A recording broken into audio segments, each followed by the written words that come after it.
Imagine landing a $40,000 deal on your very first wholesale deal. Sounds like a dream. Well, for one of our Investor Thrive members, it's a dream turned into a reality. Today, we're going to be breaking down this remarkable story. Every strategy, every hurdle, every triumph.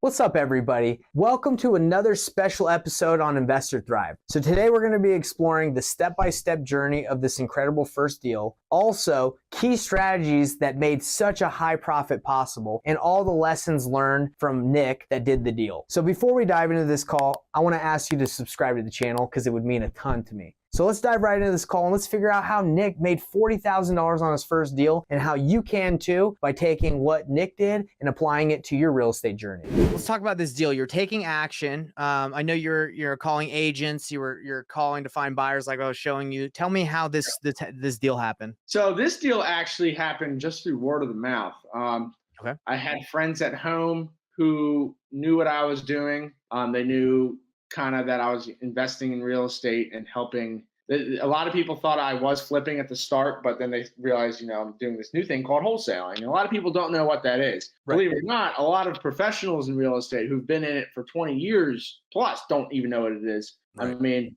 I usually have to explain it to someone new at least once a week. So this deal actually came across as an old friend of mine. He pretty much reached out to me, was like, "Hey, Nick, listen, my mom, she has dementia now. She's going to a assisted living facility, and I need help with the house. Big house. It's what he grew up in." I was like, "Okay, I'll see what I can do." And he's like, I don't have time. He's a police officer. He's very busy.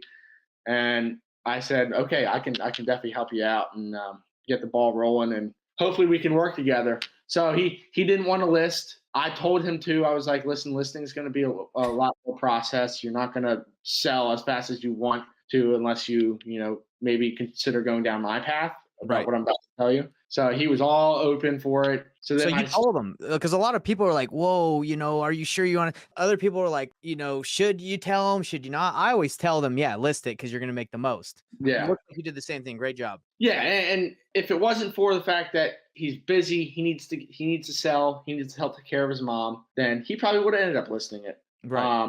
But circumstances, wholesaling, we want to reach out to motivated people who need to sell fast and easy. It's the big thing. And he was one of them who were connected matched all the points to it. Mm-hmm. And he needed to sell. So I told him, listen, this is what I can do for you.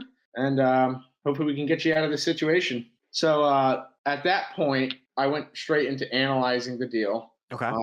Got pictures of the house. I actually, my parents live right down the street, and I had my dad go take pictures of the house for me. There you go. Daddy-o came in clutch for that. Then at that point, this is a fairly suburban neighborhood, very, very nice neighborhood. I mean, I grew up in it, and people were starting to move out. So there were some pretty juicy comps in that area that were sold in the last 6 months. Mm-hmm. So I had some good numbers to work with. It wasn't one of those things where I had to dive deep into finding a good comparable for it. Those are the best. I didn't have to do really anything to calculate the ARV.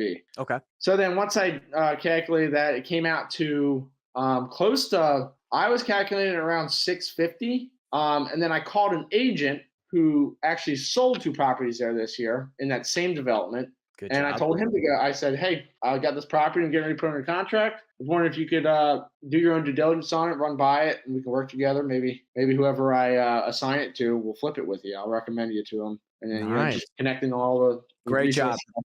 Networking skills on point right there. Yeah. And then he's like, "Yeah, sure, no problem." So he did his due diligence and he came back to me and he's like, "Hey, man, this property is worth, if it's fixed up, 740. Wow. 750. So my numbers were a little off, but in a good way. He told me, this is how much it's worth. And it was a good neighborhood. The house was taken care of. It probably only needed max 40,000 in repairs, basic cosmetics, flooring, paint, maybe cabinets. Yeah. Just a basic update. See, if it were me and I was there, I would have tried to flip it myself. Of course, yeah. Maybe wholesale it or something like that. Mm-hmm. But that's not the case. I'm in Myrtle Beach, so that's not happening. Yeah. So then at that point, I used your lovely contract, had that filled out, sent it over to the seller. Easy, right? Easy. Yeah, simple. Yep. Yeah, we agreed on a price. We agreed he wanted to get around 500 for it. Negotiated down to 475. So that was our price. That was Okay. our bullseye. And then at When that you were point, negotiating it, did you already kind of have an idea of a buyer in place, or were you just yeah. So before, I was definitely doing your method. I was reaching out to buyers I have in that area okay? and having them look at it and see if they'd be interested. And there was a ton of interest. I mean, I had Cool. about 5+ buyers that were very interested in it, and that wasn't even posted. Deal. I didn't even post it on Facebook or anything. Like, I Mhm. mean, I can't imagine how many more interest I would have got if I posted in some groups on Facebook and whatnot. Right. And so from that point, I had some buyers go walk through. I had 2 or 3 buyers walk through it, and they all wanted it. I had 3 that wanted it. I had 2 of them they offered me around 585 for it, Mhm. and then I had that one come in at 515, offer 515 for it, and pretty much he said he's gonna live in it. He's gonna end up living in the house. So you had someone, wow, you had 2 at 485 and then you had 1 at 515. So that what is that, like 20, 30 way more than the other people? Yeah, yeah, just about. And I had a couple people come in only offering 480, so I would have made 5K on it, which is fine. I mean, Yeah, but but dude, 40 versus 5, come on. That's amazing. yeah, yeah. And then at that point, I was like, okay, now I got something. So I ended up sending in the contract to a title company, got it under contract. We did 14-day due diligence, which was Mhm. just fine, and we did closing right like 2 weeks after. Dude, great job. And so how did you find that ultimate buyer that paid that you assigned it to? I actually found him through a mutual friend who is also an agent in that area. Wow. He's got a lot of connections in that area as well. So he helped out with bringing that buyer in. Did he get a Um, commission as well, or did he just hook it yeah, up?